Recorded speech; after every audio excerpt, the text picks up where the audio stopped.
Good day, one and all, and welcome to the final Pistol Gun Workshop video for the entirety of Modern Warfare. This one is going to be a little longer than the others, mostly because instead of 2 builds, today we have 3. That's right, count them, 3 whole builds for 2 pistols. I can barely contain my excitement.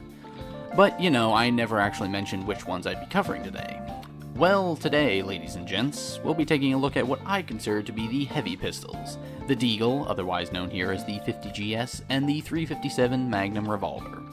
The Deagle, short for Desert Eagle, is a powerful handgun chambered in 50 caliber Action Express rounds. This Israeli sidearm has a fairly slow rate of fire at 189 rounds per minute, and comes with a base 7-round magazine. The Deagle is capable of a one-shot headshot out to around 16 meters, but can reliably perform a 2-shot kill to the torso out to about 30 meters. Beyond that, a 3rd shot will be needed. Now, in regards to everyone's least favorite pistol in Modern Warfare, the American 357 Magnum Revolver has a 6-shot cylinder and a pitifully slow rate of fire of 139 rounds per minute. This weapon offers a 2-shot kill to the upper torso at all ranges, and a 1-shot headshot out to 25 meters or so that could be quite a bit better than the Deagle in that department. Now, this may surprise some of you, but I don't actually hate the 357. In fact, it's a weapon I regularly choose to run as long as I'm using a certain class of weapon, but I'll get into that a little bit later. For now, I want to thank you all for having it made to the end of my Gun Workshop series. I'm not entirely sure where I'm going to go next in terms of channel content, but I'm sure I'll find something fun to play, as well as something you'll all enjoy hearing about. I appreciate all of you who've been here for the long haul, and I really hope this isn't the end of my YouTube journey. You're all the best, now on to these hand cannons.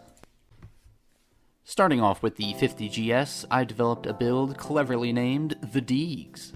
The Deag starts off with a muzzle brake to basically eliminate any side-to-side bounce and allow for strictly vertical recoil compensation on my end.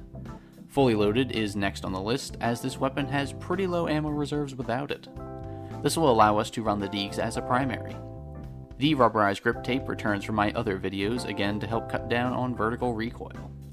I next use the 10-round magazine, since 7 is just too small and the extra bullets allow for some human error without costing you a gunfight.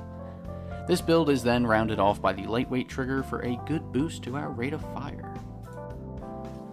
The Deags isn't a very creative name, but it's what I call the Deagle every time I use it, so why not stick with it? The muzzle brake isn't a super necessary attachment by any means. Most of this weapon's recoil is vertical, but I'll be damned if I use that stupid looking compensator.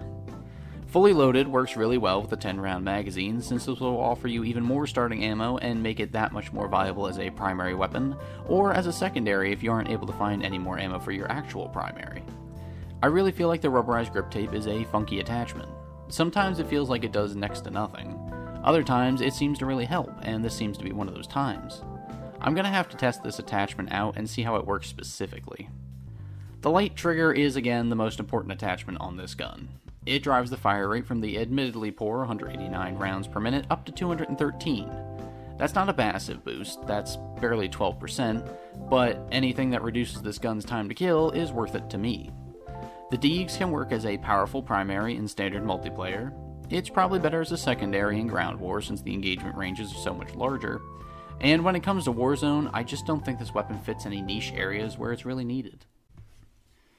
Now we move on to the cowboy cannon itself, the 357 Magnum Revolver.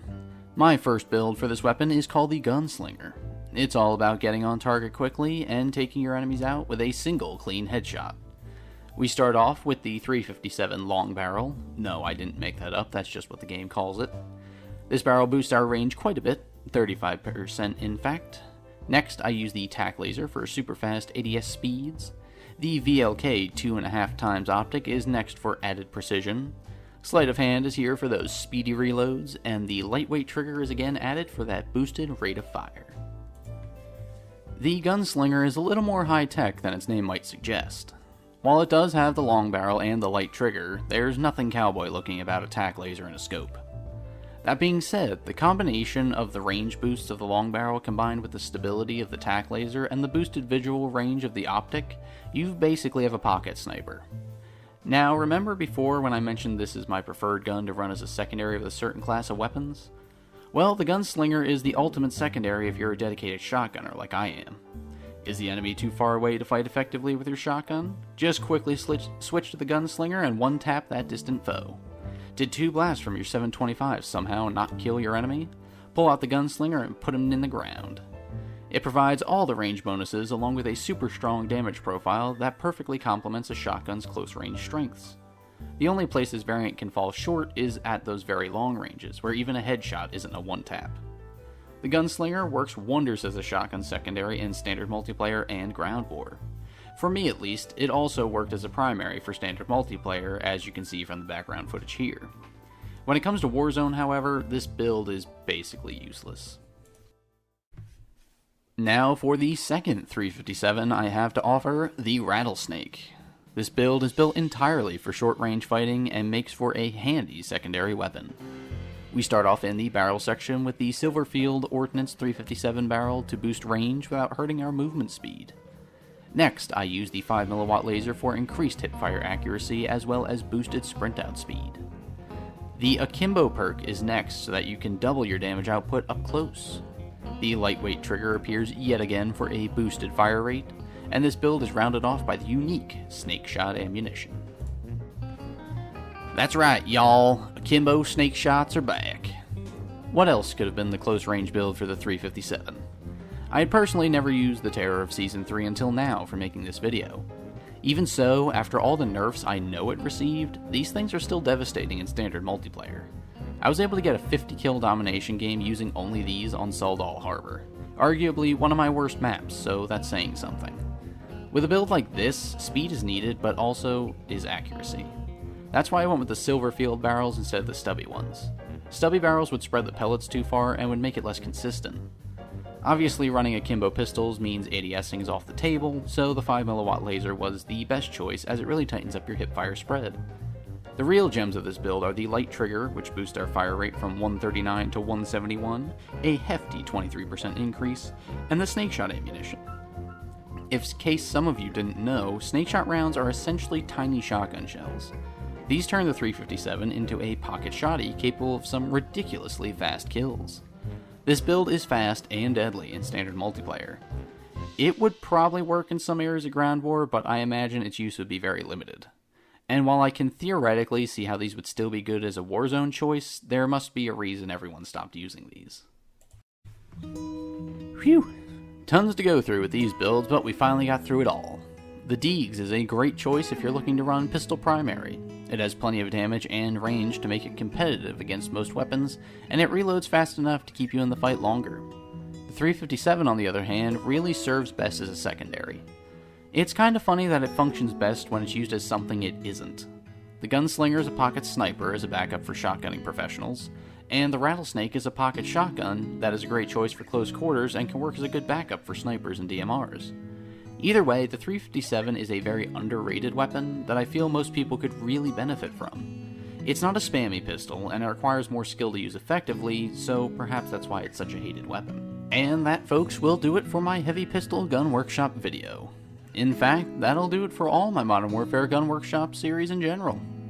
It's been a blast doing all these videos, and I've even learned some stuff about these guns that's made me a better Modern Warfare player in general. I really hope that some of you also learned some useful stuff, and I hope these videos brought you some entertainment during these COVID years.